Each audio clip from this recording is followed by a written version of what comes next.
Hey everyone, welcome back. ये वांगशन fan fiction है, a long time love. ये इसका पार्ट 19 है। प्रीवियस पार्ट के लिंक डिस्क्रिप्शन में है, आप वहाँ पर चेक कर सकते हो। तो चलिए बिना देरी के शुरू करते हैं। फिंग युआन को देखता है, ऐसे मत बुलाओ मुझे। युआन बोलता है तो। फिंग बोलता है नहीं। युआन बोलता है पर। फिंग बोलता है बोला ना नहीं। बीच में वांगशी बोलता है, युआन या तो चुप रहो वरना यहाँ से जाओ। युआन पार्ट बनाता है क्योंकि वह इस चीज़ पर ओवर एक्साइटेड हो गया था कि विंग को सभी कुछ याद आ गया है। इसके बाद विंग गहरी सांस लेकर उन सभी को देखता है। अब विंग को समझ नहीं आता कि आखिर वह उन सबसे क्या कहे। शॉ शिनचैन बोलता है, विंग जब मैंने तुम्हारी आत्मा को ढूंढ लिया, मैं डेफिनेटली कुछ ऐसा करना चाहता था जिससे जो मेरी सिस्टर ने करा उसे ठीक करा जा सके, लेकिन मैं सिर्फ एक एक्सॉर्सिस्ट हूँ और मुझे समझ नहीं आ रहा था कि आखिर मैं क्या करूँ। लेकिन तब तक मैंने एक दिन किसी ग्रिम रीपर को समन नहीं कर लिया। वांगशी, विंग और युआन तीनों ही शॉ शिनचैन और शुयेंग को देख रहे थे। शॉ शिनचैन शुयेंग की तरफ इशारा करता है, मैंने एक दिन इसे समन करा ताकि ये मेरी हेल्प कर सके। शॉ शिनचैन बोलता है, तुम्हारी आत्मा को एक एन्चेंटिंग बॉक्स में लेकर उसे सेफ रख दिया गया जब तक कि किसी शरीर का इंतज़ाम ना करा जा सके। लेकिन ये प्रोसेस इतना भी आसान नहीं था। एक टाइमलाइन से दूसरी टाइमलाइन में जाना या फिर एक डायमेंशन से दूसरे डायमेंशन में जाने वाला प्रोसेस काफ़ी ज़्यादा मुश्किल है, लेकिन ये ग्रिम रीपर के लिए नहीं था। तुम्हारी आत्मा को एक शरीर की ज़रूरत थी और तुम्हारी आत्मा ने वह शरीर इस टाइमलाइन में चुना, इसलिए तुम्हारी आत्मा उस टाइमलाइन से यहाँ आई है, पर शरीर यहीं का है। इसलिए तुम्हारे फादर ने एक ऐसी जगह चुनी थी रहने के लिए जहाँ पर ज़्यादा लोग नहीं थे और वहाँ पर आसानी से भी नहीं जाया जा सकता, और वहाँ पे बुद्धिस्ट मोनेस्ट्रीज भी थी और उस जगह की एनर्जी काफ़ी ज़्यादा स्ट्रॉन्ग है। तुम्हारे पास डार्क मैजिक था जो कि तुम्हारी आत्मा के साथ यहाँ पर आया था, लेकिन तुम उस चीज़ से अनजान थे। वह तुम्हारे अंदर ही लॉक हो चुका था। तुम्हारी आत्मा ने उस शरीर को अपनाया था, इसलिए बीच बीच में तुम्हारे फादर तुम्हारे अंदर कुछ चेंजेस भी नोटिस करते, इसलिए तुम्हारा उनके साथ यहीं रहना ठीक था। इसलिए उन्होंने तुम्हें वहाँ से कभी जाने भी नहीं दिया कहीं। फिंग बोलता है, और उस बच्चे की असली आत्मा का क्या? शॉ शिनचैन बोलता है, पता नहीं। फिंग बोलता है, क्या? शॉ शिनचैन बोलता है, अरे ऐसे मत चिल्लाओ, एक तो तुम्हारी हेल्प करी थी। फिंग शॉ शिनचैन को देख रहा होता है। शॉ शिनचैन बोलता है, तुम्हें शुक्रिया करना चाहिए। और विंग को सच में समझ नहीं आता कि आखिर वह क्या करे। शॉ शिनचैन बोलता है, क्योंकि तुम्हारी हेल्प करने के लिए मैंने शुयेंग की हेल्प ली थी जो कि ग्रिम रीपर है, तो डेफिनेटली मुझे इसके साथ डील करनी पड़ी और इसीलिए मैं लोगों को मारता था। फिंग बोलता है, ये क्या बात है? शॉ शिनचैन बोलता है, मैं लोगों को नए नए तरीके से मारता था जिनकी डेथ होने वाली होती थी, ताकि शुयेंग उनकी आत्मा को आराम से ले जाया जा सके। फिंग शुयेंग की तरफ देखता है, तो डेफिनेटली तुम खुद नहीं मार सकते थे। और शॉ शिनचैन को देखता है, ये क्या बात है? शुयेंग बोलता है, हाँ मैं उन्हें मार सकता हूँ, लेकिन अगर तुम मुझे एक बात बताओ, अगर लोग बिना किसी रीज़न के मर जाएंगे तो लोगों को शक नहीं होने लगेगा कि आखिर उनके साथ हो क्या रहा है? और आजकल लोग वैसे भी चालाक हो रहे हैं, मतलब एक थोड़ी सी गलती और कहीं ना कहीं लोगों को शक होने लगेगा कि ग्रिम रीपर एग्जिस्ट करते हैं। तो अभी इंसानों से ये बातें जितनी छिपी हैं, यहाँ पे अदर क्रिएचर भी हैं, उतना अच्छा है। और मेरा काम भी तो आसान हो गया ना, बस जाओ आत्मा लो और उन्हें सीधा नर्क भेज दो। शॉ शिनचैन बोलता है, इसलिए जब तक तुम बड़े नहीं हुए हम लोग आते थे ये चेक करने कि तुम ठीक हो, और दूसरा उस वक्त तुम्हारे फादर भी ज़िंदा थे तो हमें ज़्यादा कोई टेंशन भी नहीं थी। लेकिन जब तुम बड़े होने लगे तो इसलिए अब हम तुमसे आराम से बात कर सकते थे, और जब तुम्हारे फादर की डेथ हो गई तो हम दोनों ने पूरी तरह से तुम्हारा ध्यान रखने का सोचा। तुम एक विज़र्ड की बॉडी में थे। शॉ शिनचैन बोलता है, माना कि मैंने किसी ग्रिम रीपर से डील कर इस तरह से तुम्हारी आत्मा को यहाँ लाया, लेकिन जब तुमने दोबारा से जन्म लिया है तो डेफिनेटली तुम्हें दोबारा से ही सारी चीज़ें करनी होती। तुम एक विज़र्ड की बॉडी में थे, और जब विज़र्ड 18 साल के हो जाते हैं। उसके बाद वह अपने पार्टनर को फील करने लग जाते हैं। उनके पास 10 साल का समय होता है। अगर इस दौरान वह अपने पार्टनर को ढूंढ लेते हैं तो अच्छा होता है, अदरवाइज़ वह अपनी पावर्स भी खो सकते हैं। इसलिए हम लोग तुम पर फोकस करते थे वीइंग। फीइंग बोलता है, लेकिन मैं तो 15 साल की एज से ही फील कर सकता था। शॉशिन चैन बोलता है, शायद इसलिए, तुम्हारी प्रीवियस लाइफ की वजह से। फीइंग बोलता है, शायद। फांगजी शॉशिन चैन और शुयांग को देखता है, तुम लोगों ने मुझे क्यों नहीं बताया? शॉशिन चैन बोलता है, क्योंकि हम लोग भी वीइंग के साथ इसी टाइमलाइन में आ गए थे, और फिर वीइंग बच्चे से जब बड़ा हुआ है, इस दौरान तो हम लोग कोई इंटरफेयर नहीं कर सकते थे। अब ये वीइंग का खुद का काम था कि वह अपनी चीज़ों को पता लगाए, हर एक विज़र्ड की तरह अपने पार्टनर को ढूंढे। शुयांग बोलता है, चलो अब तुम्हें याद आ गया ना, हमें जाना होगा क्योंकि हमें कुछ ज़रूरी काम है। और इसके बाद वह दोनों चले जाते हैं। अब रूम में वीइंग, वांगची और युआन रह जाते हैं। अफिंग इन दोनों को देख रहा था कि आखिर वह क्या बोले। तभी युआन एकदम से वीइंग को गले लगा लेता है। वीइंग इस बात पर सरप्राइज हो जाता है और युआन रोने लगता है। युआन वीइंग को और ज़्यादा टाइटली गले लगा लेता है। युआन बोलता है, मदर। वीइंग युआन के बालों में अपना हाथ फहराता है। वीइंग बोलता है, युआन प्लीज़ ये कहना बंद करो, क्योंकि वीइंग को ये बहुत ज़्यादा अजीब लग रहा था। इसके बाद युआन वीइंग से अलग होता है और पॉट बनाकर देखता है। अब वांगशी और वीइंग दोनों एक दूसरे को देख रहे होते हैं। वांगशी वीइंग का हाथ पकड़ता है और उसे बड़े ही प्यार से बुलाता है, वीइंग। वीइंग भी वांगशी की आंखों में देख रहा था। वांगशी को देखकर जो वीइंग का दिल हमेशा तेज़ी से धड़कने लगता है, अब भी वांगशी के बुलाने पर वह ऐसे ही धड़क रहा था। वांगशी वीइंग के दोनों हाथों पर किस करता है। वीइंग धीरे धीरे अपने हाथों को पीछे खींच लेता है और वांगशी की नज़रों को अवॉइड करता है। इस पर वांगशी थोड़ा सैड हो जाता है, लेकिन वह कुछ नहीं कर सकता था। वह समझता है कि वीइंग को थोड़ा टाइम चाहिए, और होता भी यही है, क्योंकि वीइंग इस वक्त क्या फील कर रहा था वह खुद भी नहीं समझ पा रहा था। अब वीइंग को समझ नहीं आता कि आखिर वह उन दोनों से क्या बोले। इसके बाद वीइंग बोलता है, क्या तुम दोनों को भूख नहीं लग रही? मैं कुछ बना दूँ, क्योंकि मुझे तो लग रही है। युआन बोलता है, रियली? आप खाना बना रहे हो? और वह एक्साइटेड हो जाता है और फिर से वीइंग को गले लगा लेता है। वीइंग बोलता है, बस तुम सच में एक छोटे बच्चे हो। और फिर से युआन पार्क बनाता है और वीइंग उसके नोज़ को पिंच कर वहाँ से उठ जाता है।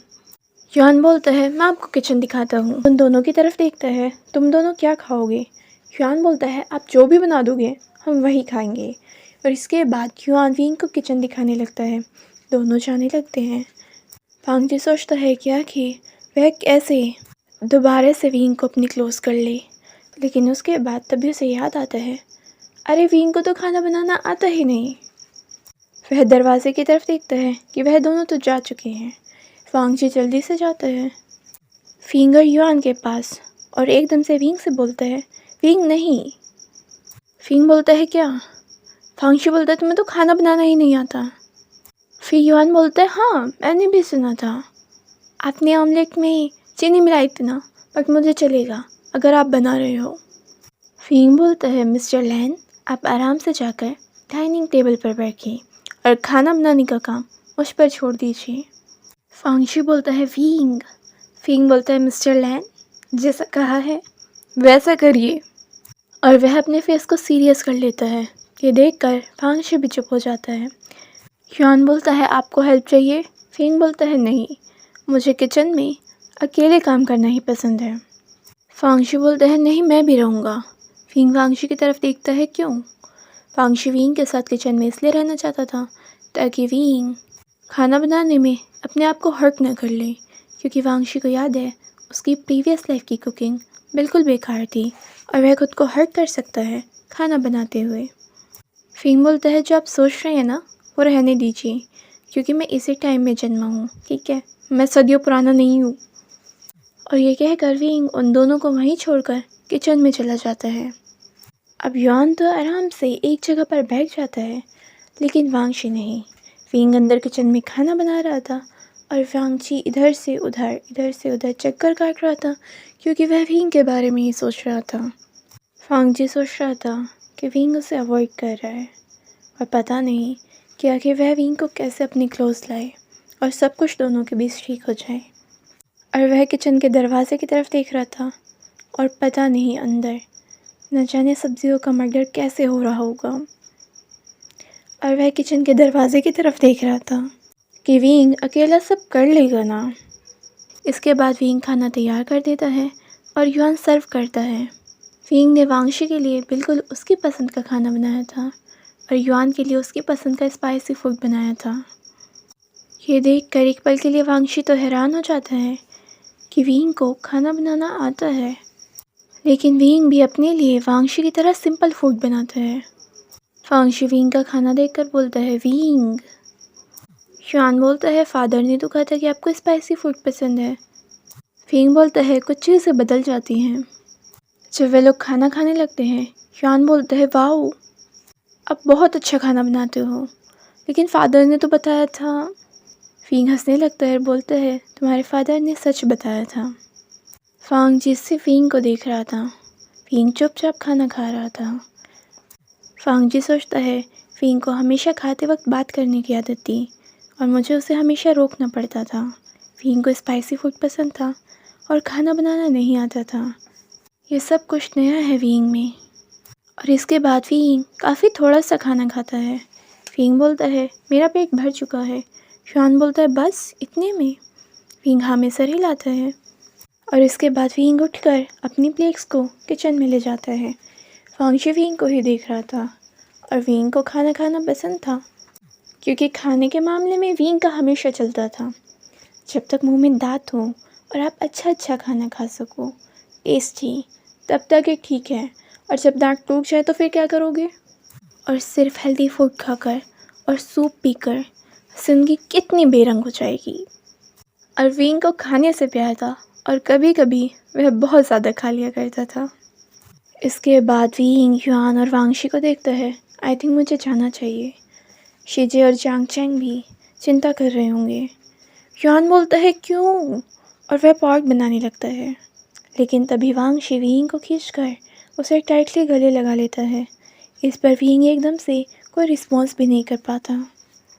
युआन भी विंग को खींचकर उसे गले लगाना चाहता था और उसे भी वहाँ पर ऐसे ही रोक लेना चाहता था, लेकिन युआन वहाँ से चला जाता है ताकि वह वांगशी और विंग को थोड़ी सी प्राइवेसी दे सके। विंग बोलता है, मिस्टर लैन। वांगशी बोलता है, ऐसे ही रहो। और वह और ज़्यादा टाइटली विंग को गले लगाने लगता है। विंग अपने हाथ को वांगशी की कमर पर फहराता है। जब विंग को लगता है कि वांगशी शांत हो चुका है, विंग उससे थोड़ा अलग हो जाता है। विंग बोलता है, मिस्टर लैन। वांगशी बोलता है, लानसान। विंग बोलता है, क्या? वांगशी बोलता है, लानसान बोलो, मिस्टर लैन नहीं। विंग अपने लोअर लिप को बाइट करता है, क्योंकि उसे समझ नहीं आता कि आखिर वह क्या करे। और पहले तो उसे ये समझ नहीं आ रहा ठीक से कि उसके साथ जो हो रहा है वो सच में हकीकत है या फिर वह किसी सपने में है। वांगशी फिर से रिपीट करता है, लानसान। विंग बोलता है, ओके। विंग के जाने की बात सुनकर वांगशी थोड़ा हर्ट हो जाता है। वह विंग को रोकना चाहता था। विंग वांगशी की आंखें देख रहा था। इसके बाद विंग वहाँ से जाने लगता है। वांगशी विंग का हाथ पकड़ लेता है, मैं छोड़ दूँगा। और विंग इस चीज़ के लिए मना नहीं करता और सिर्फ हाँ में अपना सर हिलाता है। और जब तक दोनों विंग के घर पहुँचते हैं, कार में पूरी तरह से शांति होती है। जब विंग उतरने वाला होता है तो वांगशी उसका हाथ पकड़कर रोक लेता है। वांगशी विंग के गाल पर किस करता है। वांगशी विंग को गुड नाइट बोलता है और विंग से बोलता है कि अपना ध्यान रखना। विंग हाँ में सर हिलाता है और जल्दी से अपनी कार से उतरकर जल्दी से अपने घर में एंट्री करता है। वांगशी अभी विंग के डायरेक्शन में ही देखता रहता है। इधर विंग की एंट्री इस तरह से होने पर यानली विंग को देखती है। आइंग, क्या हो गया? विंग बोलता है, कुछ नहीं। यानली बोलते है, सीरियसली तुम इतने टाइम से गायब हो, कहाँ गए थे घूमने? मुझे युआन का फ़ोन आया था, तुमने नए दोस्त बनाए और तुम हमें भूल गए। और यानली पार्क बनाती है। विंग बोलता है, शिजी ऐसा नहीं है। यानली हंसने लगती है, मैं मजाक कर रही थी। विंग बोलता है, शिजी मैं थक गया। यानली बोलती है, हाँ तो जाकर आराम कर लो, हम लोग बाद में बात करेंगे। और फिंग जल्दी से अपने रूम में जाता है। फिंग अपने रूम में जाकर बेड पर लेटकर सोचने लगता है। फिंग जैसे ही अपनी आंखें बंद करता है उसे वांगशी का चेहरा नज़र आता है। वांगशी की वे आंखें जिनमें फिंग को साफ दिख रहा था कि वांगशी हर्ट है। फिंग उठकर पानी पीता है और ख़ुद को शांत करता है। फिंग को समझ नहीं आता कि आखिर वह क्या करे, क्योंकि उसे अब भी ऐसा लग रहा है कि इसके और वांगशी के बीच सच में अब भी कोई अदृश्य दीवार है। फिंग अपनी एक बुक निकालता है और उसे पढ़ने लगता है, लेकिन फिंग का ध्यान उस बुक में नहीं लग रहा था बिल्कुल भी, क्योंकि उसके सामने बार बार वांगशी का चेहरा आ रहा था। फिंग बोलता है, "ओह, इस तरह से तो मैं पागल हो जाऊंगा पूरी तरह से।" जब वांगशी घर आता है, युआन वांगशी के पास आता है। युआन बोलता है, "आप आ गए?" वांगशी हमें सर हिलाता है।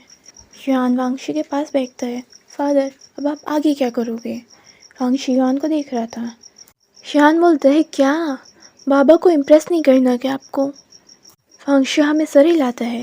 युआन बोलता है, "सिर्फ सर हिलाने से काम नहीं चलेगा, फादर को सोचिए, और आपको पता है वैसे भी बाबा को इतने सारे लोग पसंद करते हैं।" अब ये सुनकर वांगशी ध्यान से युआन की बात सुनने लगता है। युआन बोलता है, "फादर, आपको तो पता है ना बाबा कितने ज़्यादा गुड लुकिंग और चार्मिंग है, और स्पेशली उनकी स्माइल तो डेफिनेटली उनके चाहने वाले भी उतने ही हैं। आपको नहीं पता कि बाबा को रोज़ कितने सारे कन्फेशन आते हैं। वो तो मैं हूँ जो उन सभी को भगा देते हैं, क्योंकि मेरे बाबा हैं।" और वह वांगशी की तरफ देखता है कि वह कितने गर्व का काम कर कर आया है, तो वांगशी को उसकी तारीफ़ करनी चाहिए। और वांगशी तो ये सोच रहा था कि पता नहीं कौन कौन आकर उसके विंग के सामने अपना प्यार का कन्फेशन कर कर जाते हैं, और ये चीज़ वांगशी को तो बिल्कुल बर्दाश्त नहीं, क्योंकि विंग सिर्फ उसका है। युआन बोलता है, "तो आप ऐसी चीज़ें करिए ना जो बाबा को पसंद आए।" वांगशी हमें सर हिलाता है और वह कुछ सोच ही रहा होता है। युआन बोलता है, "बाबा को किताबें बहुत पसंद है।" वांगशी बोलता है, "हाँ, सोने के लिए।" युआन बोलता है, "क्या? बिल्कुल नहीं, मैंने तो उन्हें कभी बिल्कुल नहीं मैंने तो कभी उन्हें लाइब्रेरी में सोते हुए नहीं देखा। वो अपना ज़्यादातर टाइम वहीं देते हैं, या फिर उनके बैग में हमेशा कोई ना कोई नई बुक होती है।" और यह भी वांगशी के लिए विंग के बारे में बिल्कुल नई जानकारी थी, क्योंकि प्रीवियस लाइफ में विंग जब भी किताबें पढ़ने बैठता वह सो जाता था, और उसे किताबें पढ़ना बहुत ज़्यादा बोरिंग काम लगता था। वांगशी सोचता है, इंटरेस्टिंग, विंग उसकी प्रीवियस लाइफ से काफ़ी डिफरेंट है। उसका बिहेवियर अब भी वैसे ही है, लेकिन उसकी आदतें चेंज हो गई। जिस सब उसे खाना बनाना आता है, उसकी ईटिंग हैबिट और उसका फूड प्रेफरेंस, और अब विंग को किताबें पसंद है। तो फ्रेंड्स, आज के लिए बस इतना ही। अगर आपको ये पार्ट पसंद आया है तो प्लीज़ वीडियो को लाइक कर दीजिए, और चैनल नहीं किया सब्सक्राइब तो प्लीज़ कर दीजिए। Thank you.